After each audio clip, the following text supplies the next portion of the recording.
Good morning, Willow class. So today we are going to have a look at something a little bit different. So we've done some really good work this week, and today we are going to be continuing this excellent work, and we're going to be writing a play script. Now, when I've taught play scripts in the past with you guys in previous classes, they have absolutely loved it, because it's a time for you to be really creative, really inventive with your writing, and to be really informal and chatty with each of the characters' words. You also don't need inverted commas for speech and things like that. So actually it's a really nice, easy piece of writing for you guys to do. So the play script today, I've actually started on the board, okay? So when you guys start this, just as you normally would, you would put in your book today's long date and gap, and then the lesson objective, which is to identify and use the features of a play script, okay? And I've started off my play script. Now, when we think about play scripts, we need to remember that somebody would pick this up and would be able to then act it and perform it on a stage by what you've written, okay? So you need to include not just all of the speech that characters are going to say, but you need to make sure that there is stage directions on there. And we'll go into a little bit more detail about that in a second.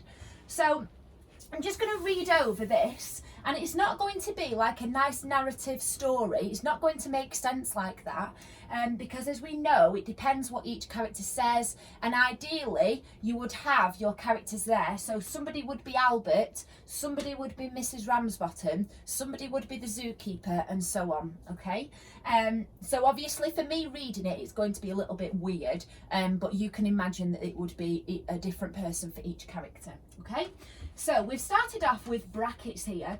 The Ramsbottom family pay to enter the zoo and they act very excited, okay? So think about why I've underlined that in red and why it's in brackets, all right? And then Albert. Mum, can I go and see that massive lion over there? Mrs. Ramsbottom. Of course you can, my darling. Don't get too close though. Albert. Kay. And then in brackets again it says sprinting to the lion enclosure, okay? So let's have a think.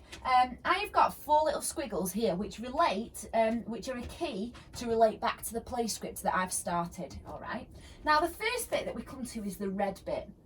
So just have a look. There's red here and there's red here. And what do we notice about those 2 bits of red? So hopefully you will see that they are surrounded by brackets, okay? Now when we write a play script, what's it called, the thing that's in the brackets, okay? Have a think about that. What's it called? Okay, well done if you've remembered that it's called stage directions. So anything that you want the character to do, not say, but do. So the character here is saying this, but then he's going to do the bit that's in brackets. So he's going to shout K while sprinting to the lion enclosure.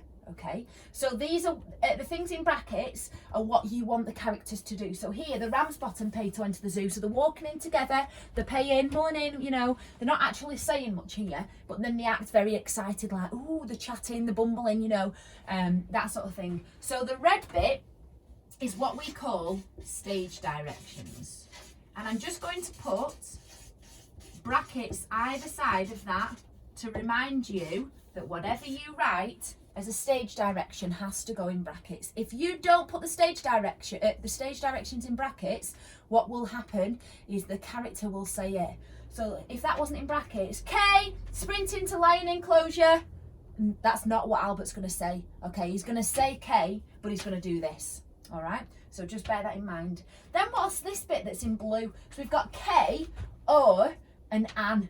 So or, I struggle to say that, I'm not northern enough, is short for over. So we've taken out the V and we've put the contraction apostrophe in there.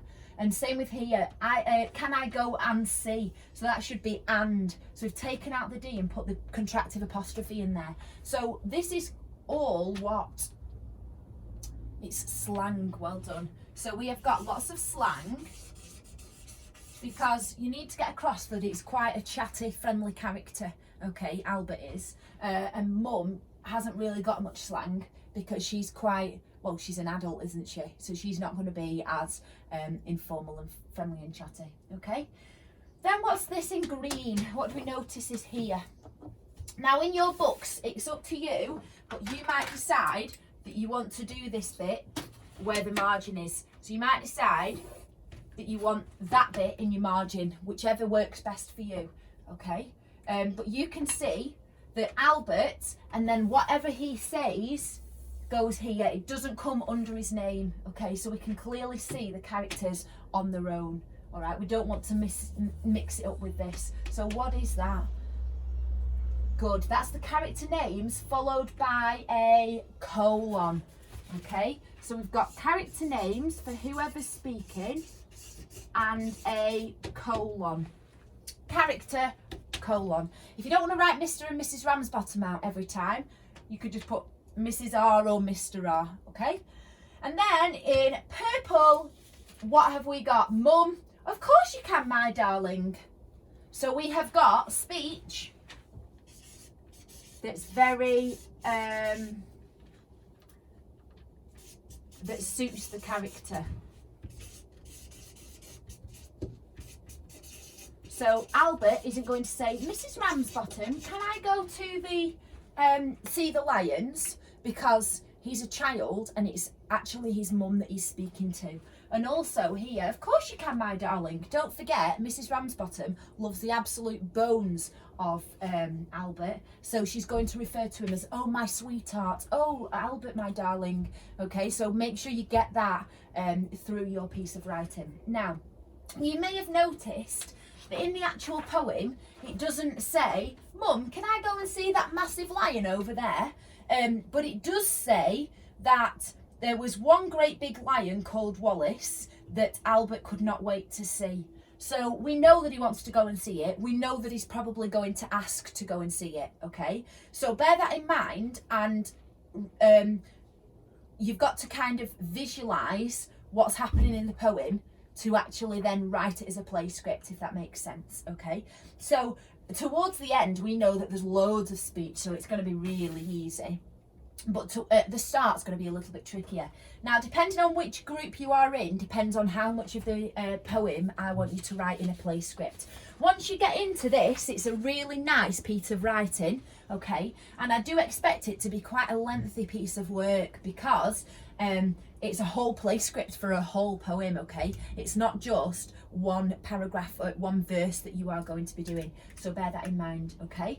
I'm looking forward to seeing these. And what I'm going to do is screenshot some of these really good examples and put them on our Facebook page and on our website for the next bit of learning that we're doing, okay? So let's make these look really, really good. All right, well done. Enjoy your learning.